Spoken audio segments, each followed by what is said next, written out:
I'm joined right now by conservative radio host and MSNBC political analyst Hugh Hewitt, as well as Heidi, senior political reporter with USA Today, and John Stanton, Washington bureau chief for BuzzFeed News. Thank you all for joining us. Let me start with Hugh. Let's talk the sort of the big decision of the president to jump into this fight today. It's now 2-on-1. The president clearly must see some opening on the issue of the Muslim ban. Even in the aftermath of the Orlando horror, he still must think that most Americans will rally to a side that says, let's not discriminate on religion, even in this environment.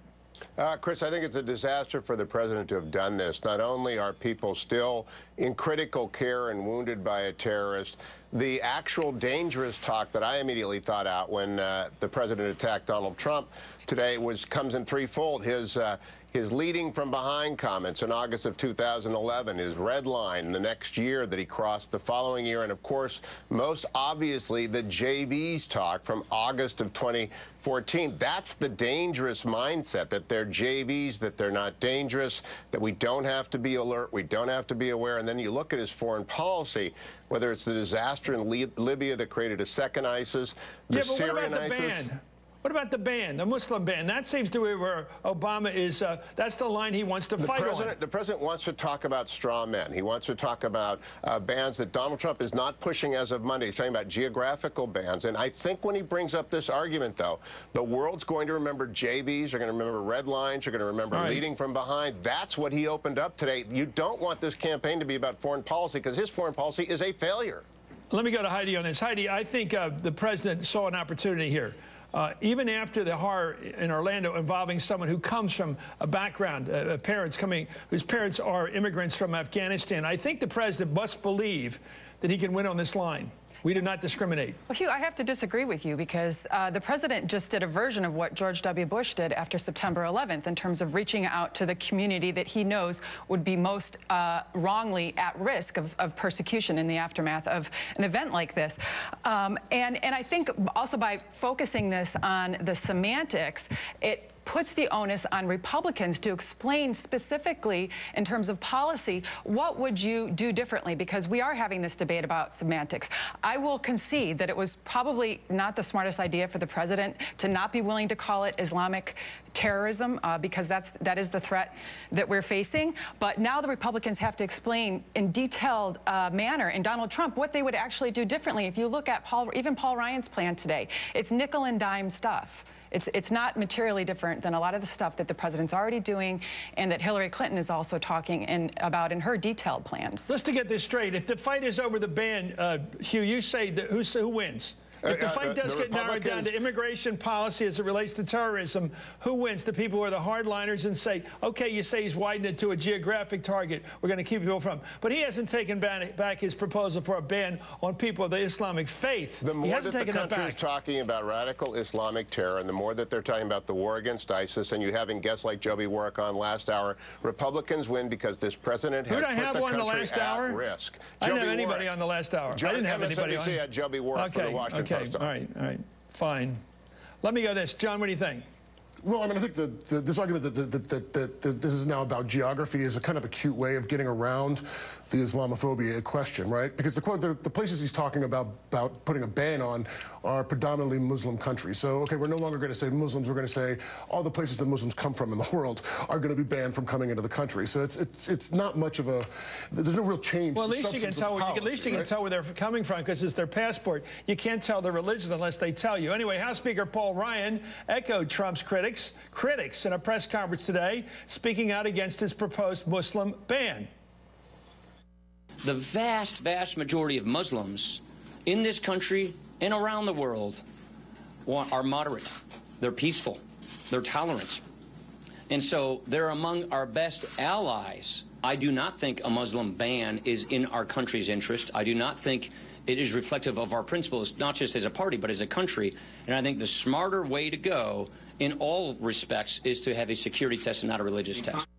Security test. Anyway, Senator Bob Corker of Tennessee, who strongly supported Trump after his first foreign policy speech, also spoke to reporters about Trump's comments today, actually yesterday, and here's what the senator had to say. Continue to be discouraged by the direction of the campaign and comments that are made. And I I did not think yesterday's speech was the type of speech that one would give that wants to lead this country through difficult times. You know, it's interesting to try to figure out who's looking out for Trump on the Republican side, Hugh, and that's where I think there's a lot of scurrying away from him. That's what's going on now. I mean, I look at this latest poll that's come out that shows Hillary dramatically above him. Now, we'll get to the numbers in a minute in both new polls. He'd made a mistake with the Mexican-American judge, and now he seems like he may be doing it again. Here's the Bloomberg, by the way, up 12. That's Hillary 49 to Trump's 37. That's pretty dramatic. Then we've got another poll that has it about 7 up.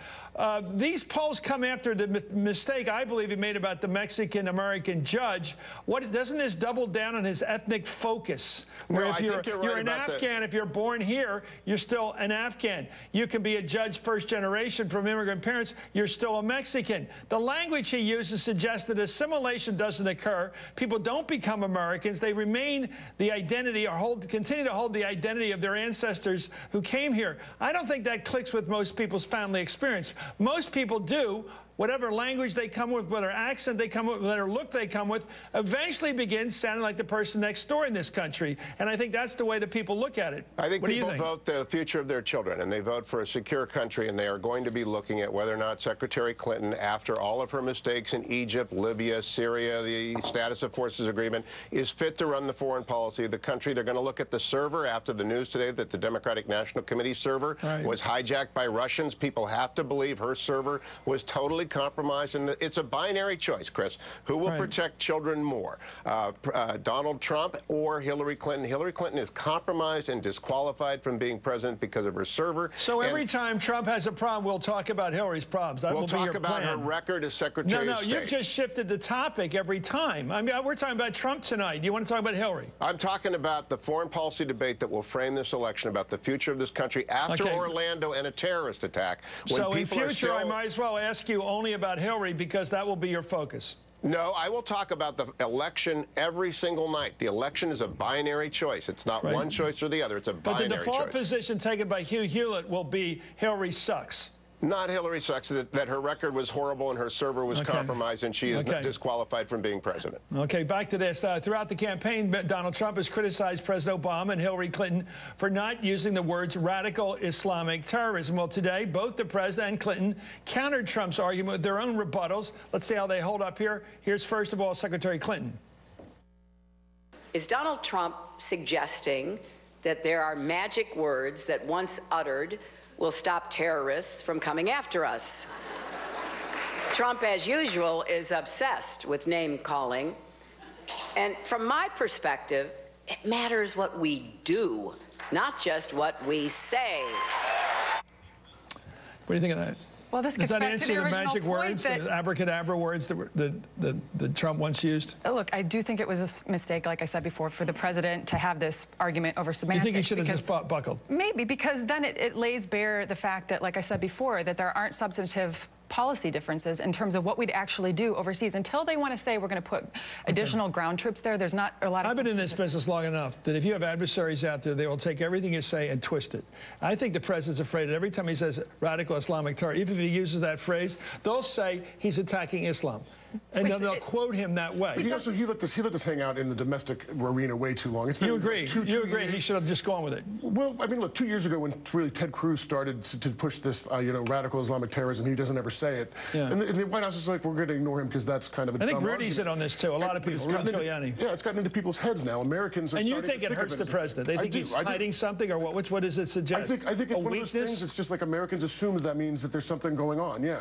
And I think does he support that sort of spooky thing he put out again yesterday? Today, the president may have different views here than that he tells about. Does it play into that murkiness? I think that it does play to that. I think that's separate from what Cruz is doing. That comment, even Republicans are widely panning. Now, if you saw, Lindsey Graham was so outraged by that, but that he was compelled to put out a statement because the president of the United States may have maybe something else going on here. They were definitely suggesting something sinister, something that he's not really one of us out there, and the Republicans as well. Hugh, I understand you don't agree with that thinking, so I want you to give you a minute to respond. I think that with Trump, who's very smart, I think he's smart like Eisenhower was. He'll be a little bit awkward, but in the end, he got exactly the point he wanted to get across. When he talks about the possibility there's something else going on here, we don't know what it is, or that there's something in the president's motive that's a little bit murky here. What do you think he's doing when he says that? Well, I reject any insinuation of that, and I think it's horrific that people would. I don't know what Mr. Trump means. I hope he does not return to that line of argument. He ought to stick to the president's record, which is abysmal abroad. He ought to stick to the server. He ought to stick to the script, like Mitch McConnell said, stay on the script, because it is a comment like that that makes it hard for people like me to return to the fact that Syria is a nightmare and a catastrophe because he did not enforce the red line, that Libya is a branch of Syria and ISIS because we came, we saw, he died. Well, no, we didn't stay. And so Trump needs to stay focused on the president's fiascos, not on these intimations. I agree with that. I've got a hit list like that, Hugh. My hit list begins with why did we go into Iraq? My list, by the way, continues along your line with why we messed around with Gaddafi. Why did we get involved with overthrowing a government without any idea of the bedlam to come? And what side are we on in Syria? Please tell me, somebody, please tell me what we want to happen in Syria, because I don't get it. I don't get Hillary's foreign policy in any of those three regards, but we all have our list. Lou, Hugh, thank you for coming on. And thank you, Heidi Przybyla, and thank you, John Stanton. By the way, isn't your organization one of those banned by Trump these days? What's that feel like? What does that feel like? It's all right. It's a bit of a badge like of honor. Nixon's list? Yeah. You can put on your Wikipedia, perhaps.